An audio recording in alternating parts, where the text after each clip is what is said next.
Moré Rabotai, le début de la parashat Vayeshev nous confronte à un problème que chaque année on rencontre. Comment ça se fait que des frères tzadikim ont pu vendre leur frère Yosef? Qu'est-ce qu'il y a? Où on voit ça? Dans aucune famille, sauf dans la mafia, dans la pègre, pas des tzadikim les plus importants du monde sur lesquels il y a marqué. Leur nom était posé sur les épaules du Kohen Gadol. Et il rentrait avec ça dans le Kodesh HaKodashim et dans le Kodesh.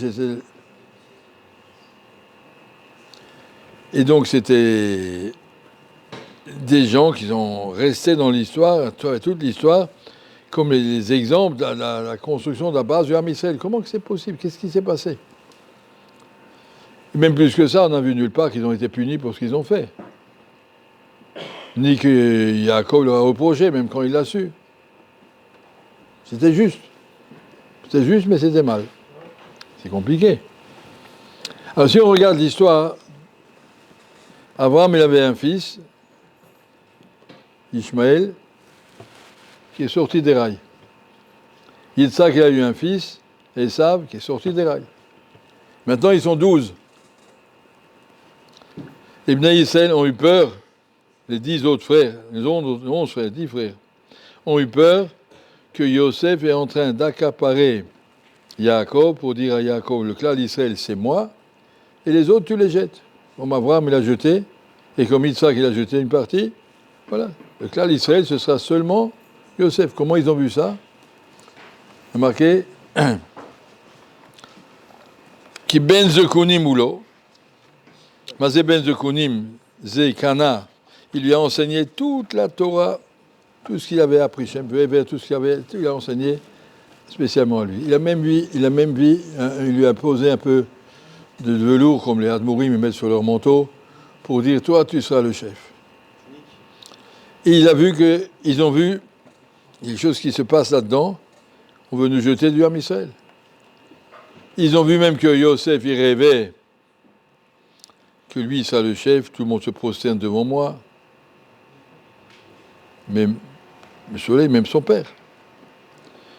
Il a vu que toute la parnassa du Ham Israël devait passer par lui, toutes les gerbes de blé se prosternaient devant Yosef. Alors ils ont vu, Béhémet, que Yosef avait l'ambition, la force de gérer, de diriger, et donc nous tous les autres, on sera des secondaires, accessoires. L'Am Israël, c'est Yosef. Peut-être que pour eux, c'était un pikuach nefesh. Danger de mort, il faut évacuer ce monsieur qui veut nous jeter du Ham Israël. Nous, on est en train de construire l'Am Israël, ils étaient conscients de ce qu'ils devaient faire, à quel niveau ils devaient se placer. Yehuda, c'est lui qui aura la Malchut, Issachar qui aura la Torah, chacun avait sa place. Arrive Yosef qui veut leur prendre la place. Ça c'est pour eux, c'était pikuach nefesh. Il fallait se débarrasser de ce danger de mort. Mort rouchani. Et en vérité, Yosef avait une place particulière parce que Yosef représente la Mida qu'on appelle Midat HaYesod. Yesod, ça veut dire Shomer le Brit Mila. Il avait une Kedusha qu'il a fait, qu'il était particulièrement tzaddik dans Shmirat Enaim, dans tout ce qui concerne ces choses-là. On a vu comme HaKadosh Baruch Hu l'a mis en Nisayon. Un Nisayon inimaginable avec Madame Poutifar. C'est sa patronne.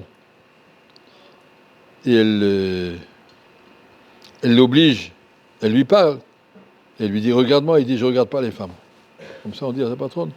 Il a dit, si tu ne me regardes pas, je te crève les yeux. Il dit, crève-moi les yeux. Des nisyonos tout à fait incompréhensibles, comme un petit garçon de 17 ans peut être capable de tenir tout ça. Et Yosef, c'est Midat HaYesod. C'est un Midat de Kedusha, je ne bougerai pas de ma Kedusha. Et la Kedusha, ça amène la Parnassa. Tous les gens qui s'amusent, Khalila, avec Midat HaYesod, qui s'amusent à Zera le Vatala, ils sont condamnés à être pauvres. On a connu beaucoup comme ça. Les gens qui... Mais en tout cas, Yosef, c'est pas lui qui passe la Parnassa. Yosef était le tzaddik du Ham Israël, la Kedusha du Ham Israël. Et donc toute la Parnassa du Ham Israël devait passer par lui, comme on va le voir dans la suite. Il y avait à Anvers en 1960, 70, 60, un tzaddik qui s'appelait Rabbi Tzikel, Admour Kadosh. Quand tout le monde à Anvers avait des problèmes, il y avait des grandes crises mondiales dans le diamant, il y avait plein de gens qui ont fait des faillites, tous ceux qui étaient attachés à Rabbi Tzikel n'ont eu aucun problème. Tous ceux qui vivaient autour de lui étaient ses chassidim, parce qu'il la Parnassa, c'était un homme kadosh, Memiouchat, très très spécial, et la Parnassa passe par lui. Les Am Israël doivent savoir, et c'était ça un petit peu leur erreur, ils ont cru qu'on va les jeter, non. Il y aura 12 tribus, chacun a son chemin, ensemble vous allez construire l'Am Israël. Il y a un chemin qui s'appelle le chemin de la Kedusha, qui va nous créer des tzadikim, kedoshim, des gens qui sont au-dessus de la Kedusha normale du Am Israël, et qui vont par leur mérite faire rentrer la Parnassa dans l'Am Israël, la Yeshua dans l'Am Israël, B'chor Shoro Adarlo. Et c'était ça la place de Yosef, mais les autres aussi ont leur place. Ils ont cru que Yosef voulait les émincer, alors non, chacun a sa place. À partir de Yaakov, les 12 tribus du Am Israël, chacun doit trouver la place qu'il a. Khatam Sofer, il écrit quelque part, si tu veux prier avec un Nusach, moi je suis Ashkenaz, j'ai envie de prier comme les Thémanim. Il dit, non, ta tefila, elle passe par là. Il y a 12 fenêtres dans le ciel, ta tefila, elle passe par là. Si tu veux changer ton Nusach, elle ne saura plus où passer. Chacun a son chevet. On ne peut pas dire qu'un est mieux que l'autre. Personne ne peut dire le Nusach de la tefila est mieux que celui-là ou que celui-là. C'est pas comme ça. Quelqu'un, Rabbi Sraïm m'a dit une fois à quelqu'un, quand tu arriveras dans le ciel, on ne va pas te poser des questions. Est-ce que tu étais chassid de Vijnitz, ou tu étais chassid de Bobov, ou tu étais tunisien, ou tu étais djerbien, toutes ces questions on ne posera pas. On va te sortir le Mishnah Boura, la page Aleph, et on va regarder un chiffre après l'autre, est-ce que tu as respecté tout ça, une page après l'autre, jusqu'à la fin des 6 tomes de Mishnah Boura. C'est tout ce qu'on va te demander. On ne va pas te demander le reste. Est-ce que tu étais au tige, tu n'as pas été au tige? C'est pas ça la question. Si tu crois que d'après ton derrière, tu as besoin de te ticher parce que ça te permettra de mieux faire la Avodat Hashem, Vakasha, c'est ton, chacun selon son mahalach, selon son chemin. Les chemins sont différents. Il n'y a aucun rapport entre, disons, Chazonich, comment il faisait le loulav, et l'Admor Mivizis, comment il faisait le loulav. C'est le même loulav, mais ce n'était pas du tout la même chose. Les Nerot Hanouka, comment chacun le fait, c'est très, très différent. En ben chorim et la mishosek ba Torah, à travers la Torah, tu arriveras à exprimer ta profondeur sur ce que tu es. Sans la Torah, sinon, on pas un niveau. Toutes les tribus existent à partir des tribus, il faut bien comprendre.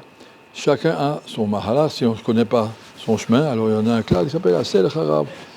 Tu as un rave, ton rave a un rave, tu fais partie d'une branche. Si quelqu'un tout d'un coup veut changer de branche, il faut qu'il aille voir un rave. Je veux devenir Breslav, je veux devenir Chabad, je veux devenir. Je ne sais pas, demande. On ne change pas de. Si tu crois que tu en as besoin de ta Rodat Hashem, demande à ton rave, demande à quelqu'un sur chaque chose. Je m'appelle Aponiovitch, j'avais un chassid Vijnitz, et puis il voulait prier à la Yeshiva Rosh Hashanah.